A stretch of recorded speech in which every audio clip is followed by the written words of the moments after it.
folks have come to a place called Vatadahosahalli.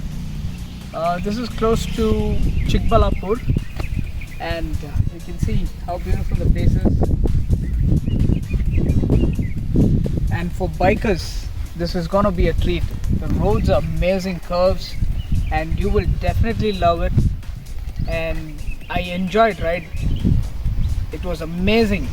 The rides was like, the curvy roads, straight roads, and you will definitely enjoy if you are coming by bike, and of course even by car. But most of them who love to ride will love this journey to this place.